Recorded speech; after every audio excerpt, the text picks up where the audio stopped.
As Amazon's The Lord of the Rings, The Rings of Power unfolds, I've noticed several examples of what I feel are unnecessary creative liberties being taken with the show that each highlight a common tendency to bastardize the work of Tolkien in their attempt to make a second-age series. Previously, I've discussed how Galadriel's brother Finrod and his death served as an unnecessary change, which began the warrior Galadriel story arc. But in this video, I'd like to continue with an examination of the warrior Galadriel story itself and how it sadly follows the trend of needlessly deconstructing yet another beloved legacy character, sacrificing one of Tolkien's creations at the altar of lazy and contrived storytelling. Following Finrod's death, Galadriel removes the dagger from her brother's corpse and takes it upon herself to complete his fabricated quest to hunt for the enemy Sauron and commands a company of elves in her mission. Conveniently, Sauron leaves clues as to his whereabouts for Galadriel to find in the form of a sigil. More on that later. The first 2 episodes of Rings of Power show Galadriel as commander of the northern armies of High King Gil-galad. They show her company in remote locations, indicating how far they've traveled and how long they've hunted for any trace of the enemy. As the hunt gets more treacherous, Galadriel loses the respect of her troops, something that in itself astounds me. In my opinion, her brigade should be prepared to die for their leader, especially a leader with the royal status of Galadriel. Instead, they eventually come to mutiny against her, even after finding Sauron's sigil, forcing her to abandon her mission temporarily and return to Gil-galad. I have so many issues with this depiction of Galadriel. The showrunners J.D. Payne and Patrick McKay took one line from a novel they don't have the rights to, describing Galadriel as having an eye of a commander. Because of this, they chose to make her commander of the northern armies in their story. But even in the context of the show, she doesn't feel like a commander at all. She may possess the title, but she doesn't act like a leader, nor does she appear to garner any respect from her troops, as her gaze is filled with nothing but disdain, bordering on contempt for anyone who would dare question her mission or her methods. This begs the question, if her troops find her insufferable and unable to continue under her charge, how is the audience supposed to respect her? They chose to depict her in this way just so they can include the cliché of her being the only one who knows of the danger Sauron poses, to be the only one hunting for him. A sentiment that was reinforced in episode 4 when Galadriel outright says she knows what it's like to be the only one who sees, the only one who knows. One major problem with this decision is that it sacrifices the intelligence of other legacy characters she comes across. Just from the context of the show itself, it makes no sense for only Galadriel to be aware of the threat of Sauron. Notably, this directly impacts High King Gil-galad, as he is made out to be willfully ignorant, with a gaze suggesting an almost malicious intent. His reaction to Galadriel's ambitions is to essentially retire her from service, sending her back to Valinor, a move which he foolishly claims would somehow lessen the likelihood of Sauron's return. Episodes 3 and 4 show warrior Galadriel reaching Numenor, where inexplicably she appears to be regressing as a character. The showrunners stated that Galadriel is not the one we know from The Lord of the Rings. In Rings of Power, she is depicted as young, brash, angry, and full of piss and vinegar. That eloquent statement certainly encompasses the main lead for the series. However, they forgot to mention they also made her character stupidly impulsive. She is all too happy to draw her dagger at the slightest provocation, sometimes with no provocation at all, and without asking questions or considering the consequences of her actions.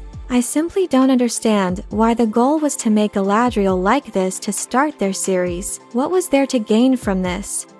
I've seen attempts to justify this decision by saying it is a creative choice to give Galadriel a story arc, that she is simply not yet the Third Age character we know and love. While I appreciate that experiences add wisdom, the show itself establishes that Galadriel is at this point several thousands of years old, having been alive before the First Age during the Years of the Trees. Add to this the fact that she is depicted in a position of leadership over others. It seems so unrealistic for a being who has already lived through and experienced so much to not know the simple lesson to choose your battles wisely. Her foolishness repeatedly puts her in deadly situations or in prison. Simple chance and her warrior prowess conveniently and most convolutedly get her back out of trouble.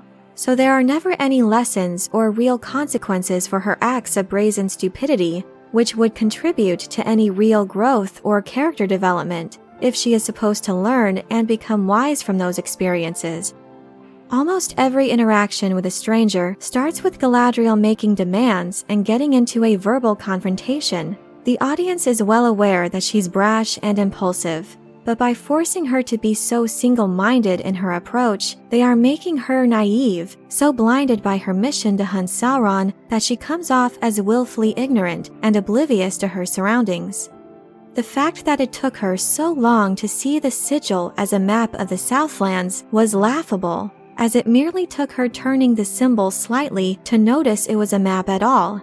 This begs another question. Given the fact that she's been on this quest since the death of her brother, are we really expected to believe that she never, in the many thousands of years of investigation, studied a map of Middle-earth for any correlation? I can tell the writers thought this revelation would make Galadriel seem clever, but in fact it achieved the exact opposite. In the show, Galadriel herself said that she must be blind for not having discovered this sooner. And speaking of blind naivete, the fact that she almost instantly put her trust in the words of a man she's just met, only after he says orcs chased him from his homeland, is indicative of how warrior Galadriel's mission clouds her judgment. She only knows what Halbrand has told her of the situation in the Southlands, which has been very little, as she herself fills in the gaps and makes assumptions of his ancestry based on his mere possession of a royal token.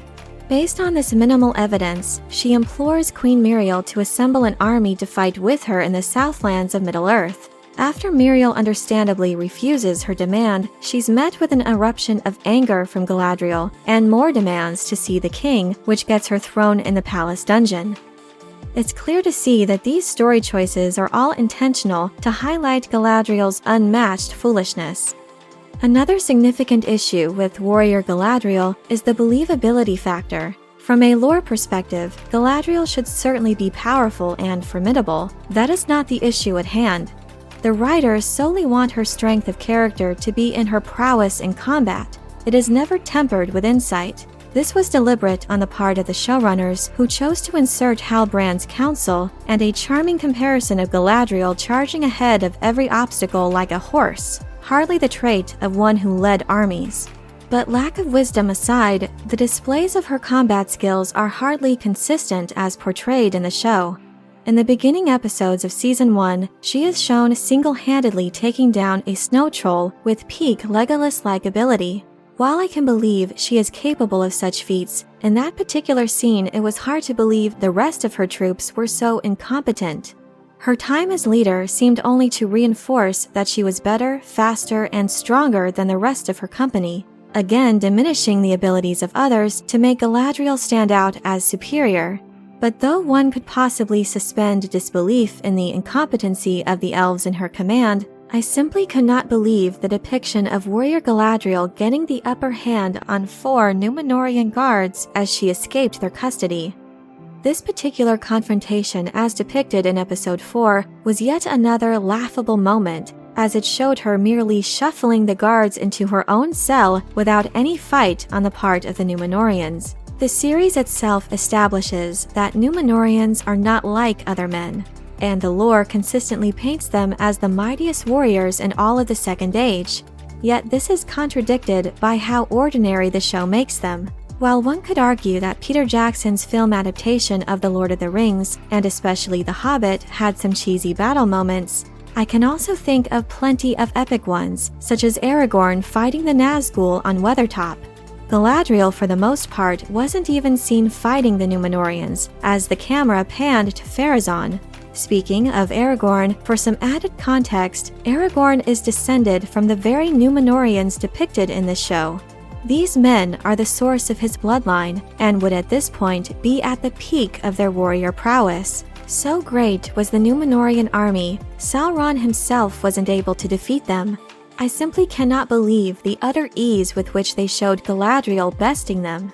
These are all fundamental flaws with warrior Galadriel. She is entirely one-dimensional. All piss and vinegar, no common sense, let alone wisdom. While I think this is intentional as the showrunners are seeking to humble her through subsequent episodes and seasons with more predictable revelations in order to expose her blind spots, I also firmly believe that this is no way in keeping with the spirit of the character as written. Is the goal to make the character of Galadriel so unintelligent and insufferable, and through the course of the series make her wise and eventually likable?